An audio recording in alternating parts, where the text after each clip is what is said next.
Bom dia, irmãos, irmãs, a todos que sentirem no coração de entrarem aqui e ouvir, a leitura bíblica. Vamos dar continuidade à nossa leitura bíblica, que é o melhor de todas as manhãs, amém? Hoje nós estaremos entrando no último capítulo de Jeremias, irmãos, amém? Graças a Deus nós estamos seguindo em frente. Hoje nós iremos falar sobre o reinado de Zedequias, no capítulo 52, que fala: Era Zedequias da idade de 21 anos, quando começou a reinar e reinou 11 anos em Jerusalém. E o nome da sua mãe era Amutal, filha de Jeremias e Libna. Irmãos, não se sabe se Jeremias é o autor deste capítulo final, uma vez que as últimas palavras do último versículo do capítulo anterior podem muito bem indicar que elas encerravam as suas profecias.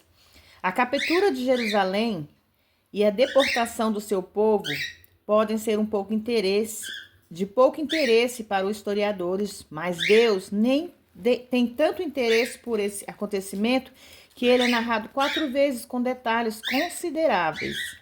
A propósito, Jeremias deste versículo não é o Jeremias deste livro, amém? E fez o que era mal aos olhos do Senhor, conforme tudo que fizera Joaquim.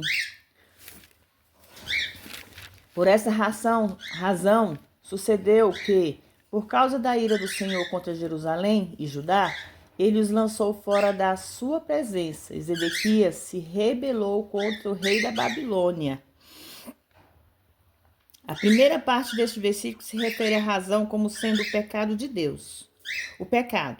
Irmãos. A primeira parte desse versículo se refere à razão como sendo o pecado, que Deus não pôde tolerar. E rebelou-se Zedequias contra o rei de Babilônia, porque ele acreditava que o Egito viria em seu socorro. Na verdade, a rebelião de Zedequias foi contra o Senhor. Amém? A queda de Jerusalém. No mês 4 dos anos do mês, quando a fome prevalecia na cidade e o povo da terra não tinha pão,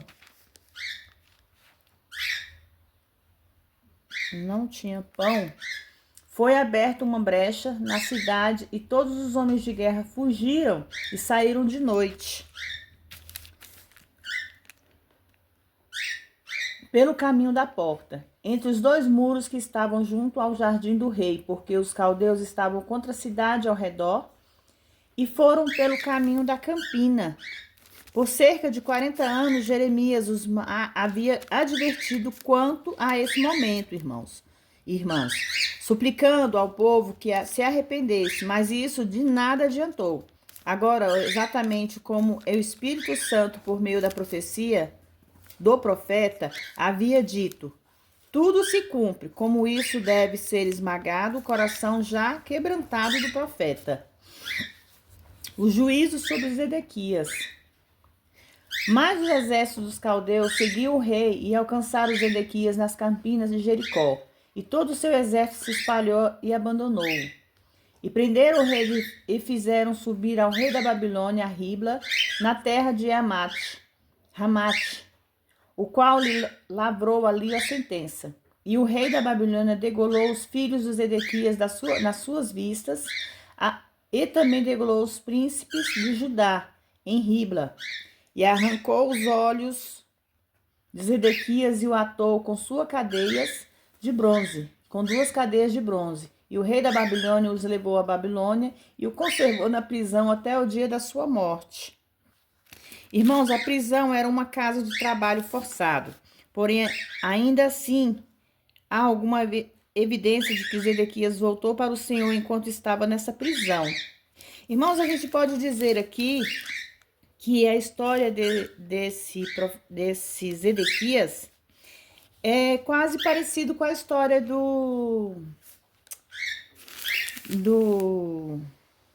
daquele que era prometido do Senhor, dos cabelos, cortaram os cabelos dele, Sansão, Sansão e Dalila. Sansão, no seu último momento de morte, ele simplesmente se atiou a se entregar ao Senhor, né? E o Senhor perdoou os seus pecados. Eles já estavam cegos, mas ele se entregou naquele momento da sua morte e ele foi salvo, né? O Espírito foi salvo, ele foi salvo pelo Espírito Santo, porque Deus o teve misericórdia. Então, assim foi aqui. Então tirou os olhos de Zedequias e o atou com cadeias. E o rei da Babilônia o levou para a Babilônia e o manteve na prisão até o dia da sua morte. E aqui diz, a prisão era uma casa de trabalho forçado, porém ainda assim, alguma evidência de que Zedequias voltou para o Senhor enquanto estava nessa prisão. Quer dizer, antes dele morrer, ele se voltou para Deus. Jerusalém destruído, o último cativeiro de Judá, um remanescente é deixado. Sim. Então vamos lá. A sua morte.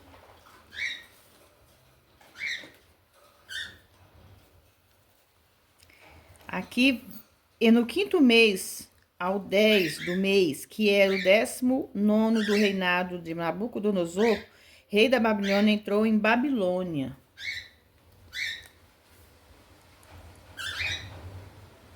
E queimou a casa do Senhor e a casa do rei, também todas as casas de Jerusalém. E incendiou todas as casas dos grandes. E todo o exército dos caldeus que estavam com o capitão na guarda derrubou todos os muros que rodeavam Jerusalém. Os mais pobres do povo e a parte do povo que tinha ficado na cidade, os rebeldes que haviam passado para o rei de Babilônia, e o resto da multidão Nebuzaradan, capitão da guarda, levou presos. Perdão, irmãos. Mas os mais pobres da terra deixou Nebuzaradan, capitão da guarda, ficar alguns para serem vinhandeiros e lavradores. Aqui, irmãos, nós vemos os mais pobres da terra, fala daqueles que haviam sido escravos ou quase, e, por consequente, lhes havia sido negado o direito da propriedade, mas agora seriam os possuidores das melhores terras e vinhas de Judá. As riquezas do templo são saqueadas. Quebraram mais os caldeus as colunas de bronze que estavam na casa do Senhor, e as bases e o mar de bronze que estavam na casa do Senhor, e levaram todos os bronzes para a Babilônia. Também tomaram os caldeirões e as pás, e os garfos e as bacias, e os perfumadores, e todos os utensílios de bronze com que se ministrava. E tomou o capitão da guarda os copos e os censários, e as bacias, e os caldeirões, e os cartiçais, e os perfumadores, e as calheiras. Tanto o que era de puro ouro, como o que era de prata maciça. As 2 colunas e o único mar, e os 12 bois de bronze que estavam no lugar das bases, e o que fizeram o rei Salomão para a casa do Senhor, o bronze de todos esses utensílios era sem medida. Quanto às colunas, a altura de uma coluna era de 18 covados, e um fio de 12 covados a cercava, e era a sua espessura de 4 dedos, e era oca. E havia sobre ela uma capitel de bronze, a altura de capital era de 5 covados. E as redes e as romãs em roda do capitel, e tudo era de bronze. E semelhante a esta era outra coluna com romãs. Romãs é uma fruta e, portanto, as romãs simbolizam a fecundidade do Filho de Deus. Em João 15, 1:5. Na passagem em João, ele diz: toda vara em mim que não dá fruto, atira, o que simboliza deportação realizada pela Babilônia. E havia 96 romãs em cada lado. Todas elas eram todos 100 e ao redor da rede. Isso simbolizava muito fruto falado por Cristo em João. Toda romã era preciosa para ele e deve ser preciosa para nós também. Amém? Que lindo, né, irmãos? Olha, a romã é uma fruta preciosa para Deus. Os sacerdotes e os príncipes são executados. Tomou também o capitão da guarda a Serai, o sumo sacerdote e os Sofonias. Segundo o sacerdote, aos 3 guardas umbral da porta. E da cidade levou o eunuco que tinha o seu cargo, agente de guerra, e a 7 homens dos que viam a face do rei, que se acharam na cidade, como também o escrivão-mor do exército, que registrava o povo da terra para a guerra, e mais 60 homens do povo da terra que se acharam no meio da cidade. Tomando-os, pois, Nebuzaradã, capitão da guarda, os trouxe ao rei da Babilônia a Ribla. E o rei da Babilônia os feriu e os matou a Ribla, na terra de Ramate. Assim Judá foi levado à terra para o cativeiro. De todos os cativeiros ao longo de um grande número, irmãos e irmãs, de anos, o cativeiro deste versículo, na realidade, é um grande cativeiro quando Jerusalém foi destruída. 3 deportações para a Babilônia. Este é o povo de Nabucodonosor. Levou cativo no 7º ano 3.023 judeus. No ano 18º de Nabucodonosor, ele levou cativas a Jerusalém 832 almas. No ano 23º de Nabucodonosor, Nebuzaradã, capitão da guarda, levou cativos dentre os judeus 745 almas. Todas as almas são 4.600. Sucedeu, pois, no ano 37º do cativeiro de Joaquim, rei de Judá, no mesmo décimo, aos 25 do mês, que Evil-Merodach, rei da Babilônia, no ano 1º do reinado, levantou a cabeça de Joaquim, rei de Judá, e o tirou da casa da prisão. Joaquim é libertado em Babilônia. Joaquim tinha apenas 18 anos quando começou a reinar. De fato, ele reinou apenas por 3 meses e 10 dias em Jerusalém. Além disso, Joaquim foi o último rei da linhagem davídica. Isso porque Zedequias, embora fosse da família real, não pertencia à linhagem real, visto que era somente um tio de Joaquim. Joaquim esteve no cativeiro durante 37 anos. Assim, ele teria cerca de 55 anos quando foi libertado da prisão. É muito tempo, né, irmãos? E falou com ele benignamente e pôs o seu trono sobre os tronos dos reis que estavam com ele na Babilônia. Versículo 32. Talvez eles fossem reis cativos que haviam sido levados nas muitas campanhas de Nabucodonosor. Versículo 33. E lhe mudou as roupas da prisão e comeu pão sempre com a sua presença, todos os dias da sua vida. Não se sabe por que Joaquim foi favorecido pelo rei, e também nada se sabe sobre a sua condição espiritual. Versículo 34 e último. E quanto ao seu tratamento, foi-lhe sempre dado o tratamento ordinário do rei da Babilônia, da sua porção cotidiana, até o dia em que morreu, todos os dias da sua vida. Evil-Merodach era filho de Nabucodonosor. Talvez o seu tratamento favorável de Joaquim tenha sido resultado da influência do seu pai, Nabucodonosor, que nos seus últimos anos deu alguma indicação de ter voltado para o Senhor. Irmãos, aqui nós paramos a nossa leitura bíblica do livro de Jeremias.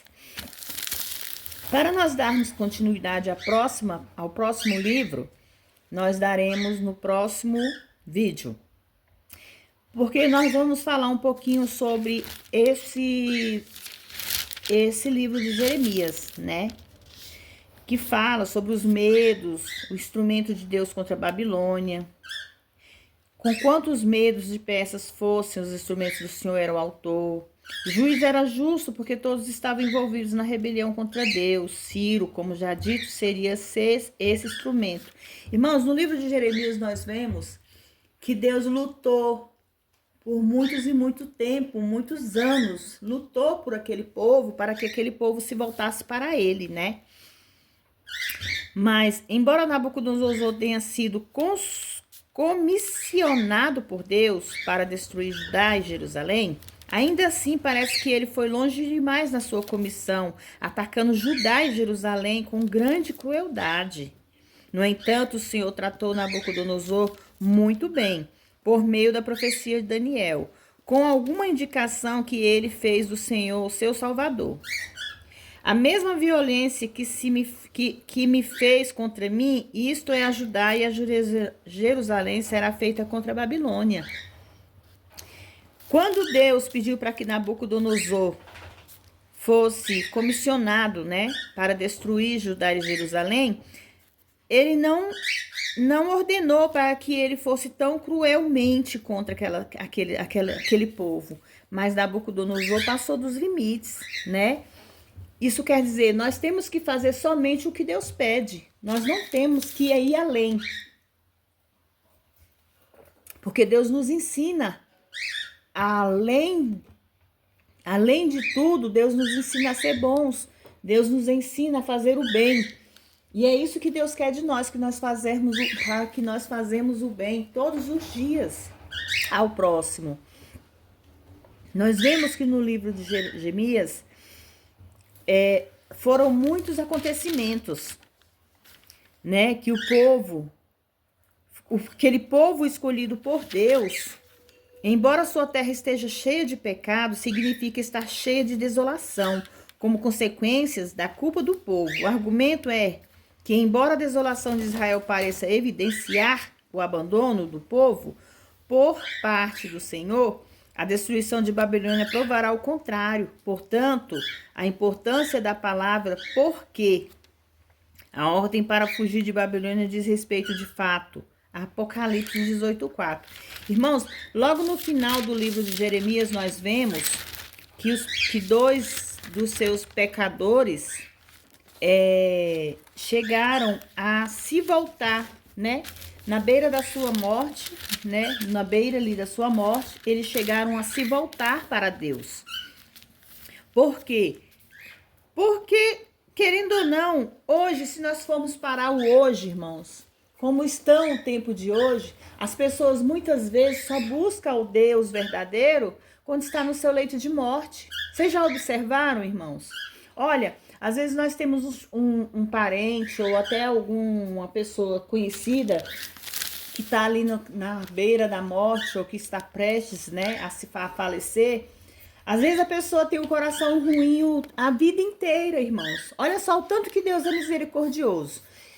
A pessoa tem um coração ruim a vida inteira.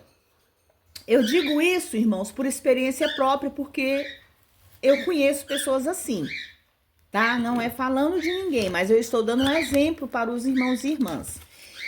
E naquele momento que aquela pessoa se encontra na desolação, se encontra naquela situação precária, numa situação que acabou, ali é o fim.